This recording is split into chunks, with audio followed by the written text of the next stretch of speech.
Hi, everyone. Welcome to another edition of Thriving with Migraine. Today, we're talking to former ABC broadcaster and now councillor for the city of Newcastle, Carol Duncan. Hello, Carol. How are you? I'm very well. Thank you for asking me to join your migraine chat. Why wouldn't we ask you? You're such a wonderful person. Oh, thank you. Thank you. Look, you're one of the many people that I've seen on Twitter talking about their migraine openly and publicly, and that's always a good thing, particularly when there's such a well-known figure in Newcastle as you are. But let's talk about before council. You were a broadcaster for a really long time, weren't you? Yeah, nearly 30 years. I'm from Sydney originally, sort of mostly.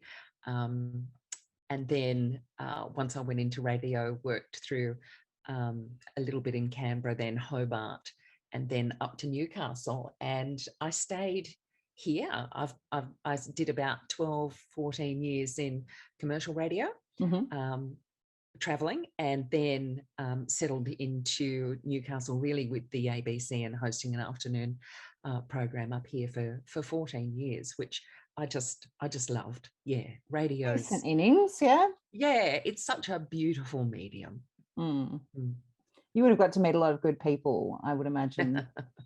Yeah, all sorts. Before I went into radio as a younger woman, I was working with an international record company in Sydney and a concert touring production company.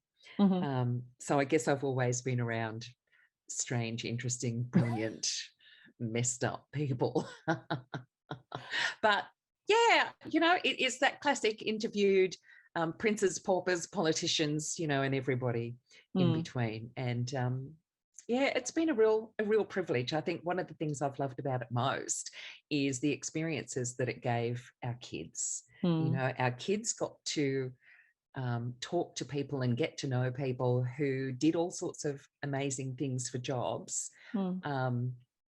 And to get, in many cases, to get to know them, as friends, whether they might be a medical researcher or it might be an international rock star, but to them, they're just friends. And I think the great gift that gave to my kids was seeing people doing amazing things in whatever field they were in, and that it was possible, that they know people who did cool things. And I was growing up, I didn't know anybody like that. It was only other people who did cool stuff, or interesting stuff, or went to university.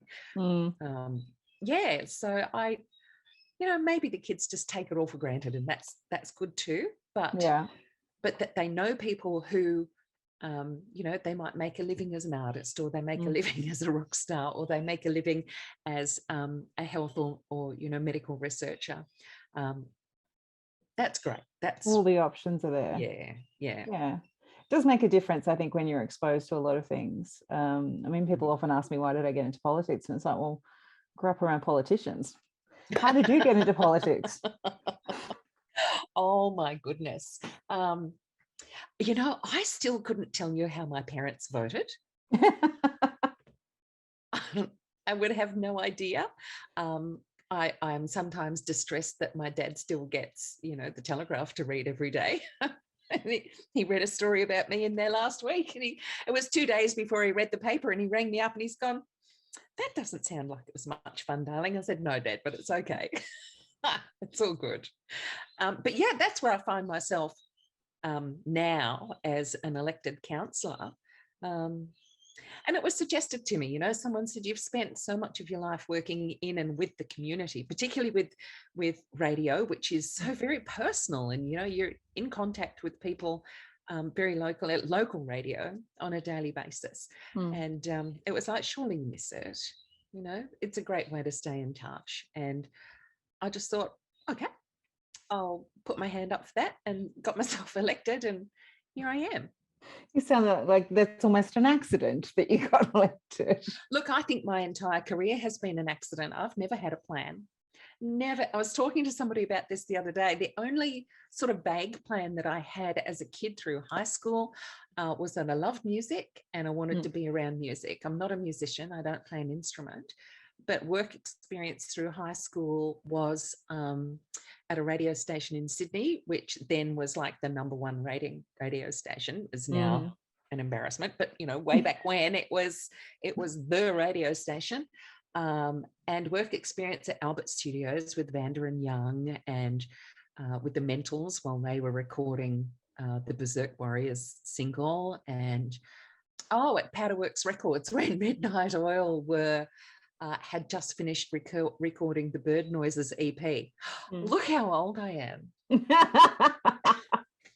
Anyway, I knew exactly which radio station you were talking about too, because one of those things about kind of being in commercial radio is you were going to the M's, and it's, you know, there was only kind of Today FM and Triple M way back when in the day, but you know, Today FM wasn't the cool one, it was Triple M. So changed now. And I was telling someone the other day, it's before FM radio. It was 2SM. Oh, 2SM in the old days. Yeah. Oh, yeah. Yes, that was before my time. Yes, yeah, I told you I'm old. But it was amazing. So I started in radio when Triple M and Today FM was still new. Yeah. And Gretel Colleen was on air. You know, like, that's kind of dating myself. Anyway, back to you. 2SM, so cool. Back in the day, it was very, very cool. People just believe us. It was. That would have been about 1980. Yeah. And you had in very quick succession, you know, Double J launched and became Triple J. Eventually, Triple M launched. Today FM launched. And the FM radio wars began. Yeah, that was a whole episode too.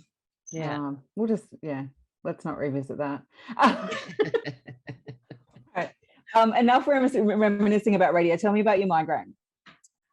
Migraine. Well, I have what's called mixed headache syndrome, and I guess sometimes I feel like the migraine imposter, because I have very rarely. It's probably I can only think of 2 occasions where I've had that stereotype migraine where you sit in your darkened room and, you know, cradle your head for 24 hours.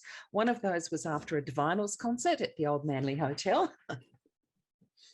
It might have been induced by the loud noise, who knows? But I can just remember how awful that was. But for certainly most of my adult life, I've woken up with a headache of a morning. Right. And it goes away. And then some days I feel completely normal, and other days I would just feel like I was working through a fog. And I put up with it for 30 years. Yeah. And I can remember when I finally decided maybe I should talk to somebody about it. It was actually after my mum died of a stroke. And a friend of mine is a really wonderful neurologist. See, you get to meet cool people through radio.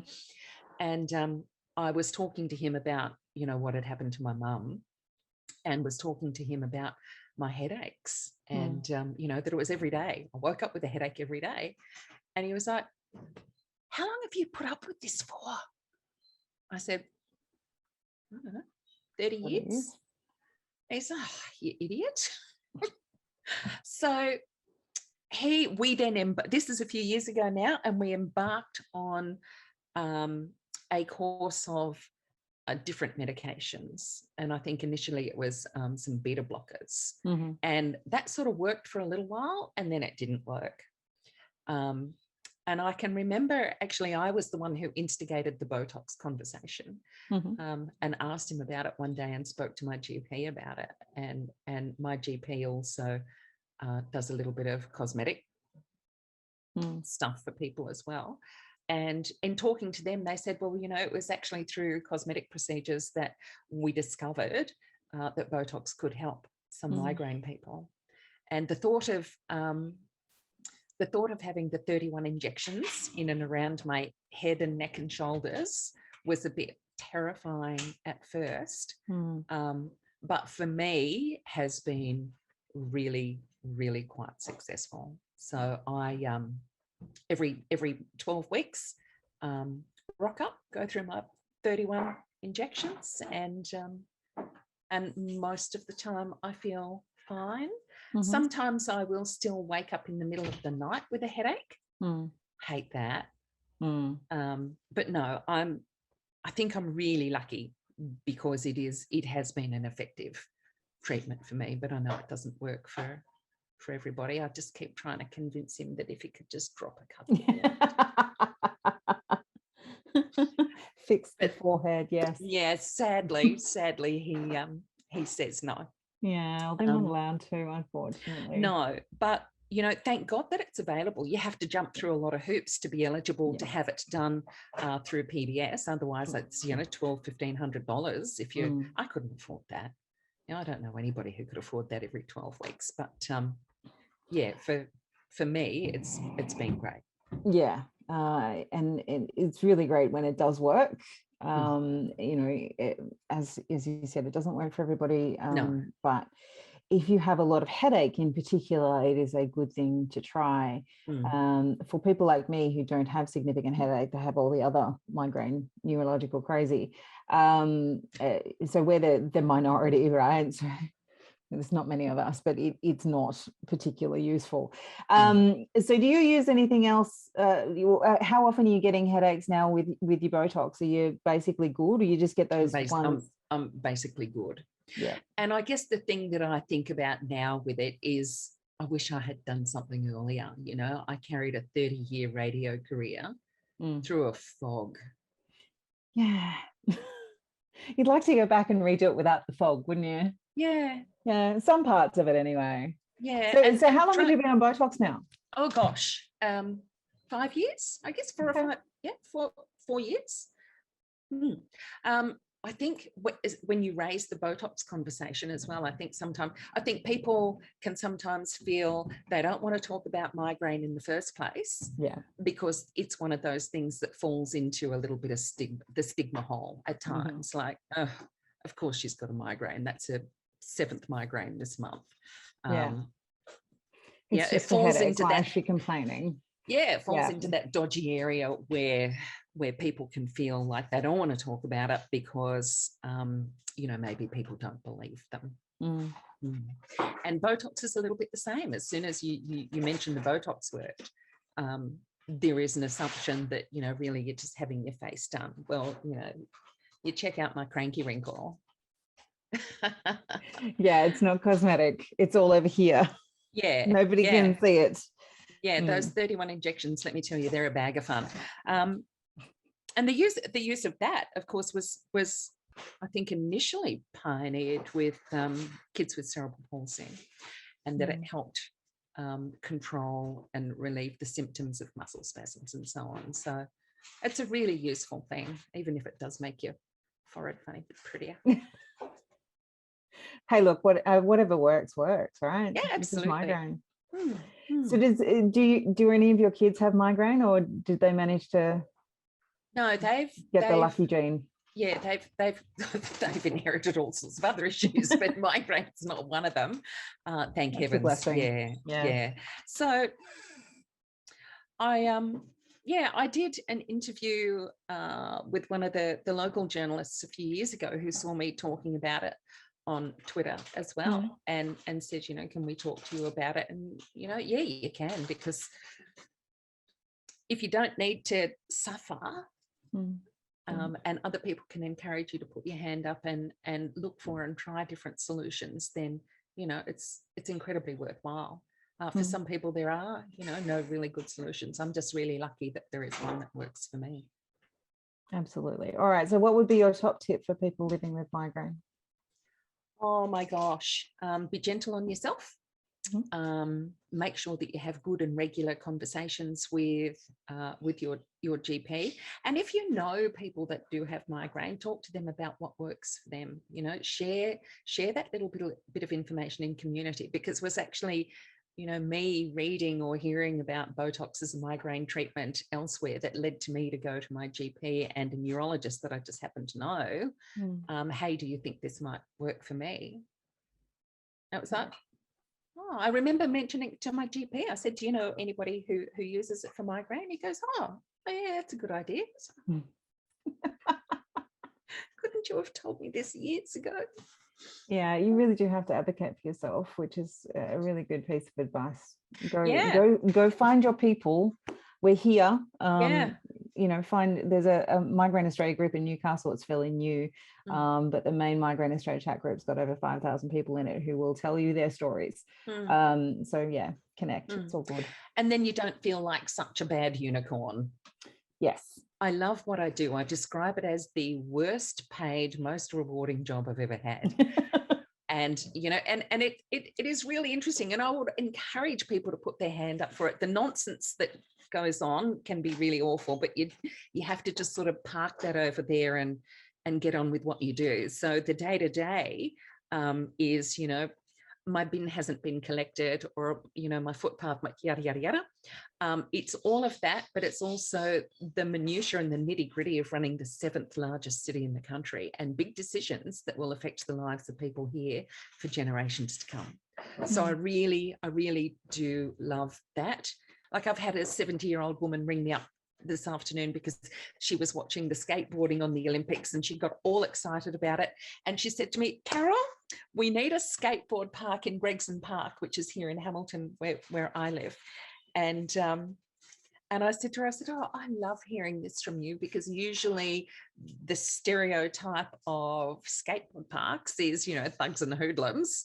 And that was lovely. So, you know, I like fighting for my little corner of it, and I hope that I make a good contribution, because you wouldn't do this for $31,000 a year unless you loved it.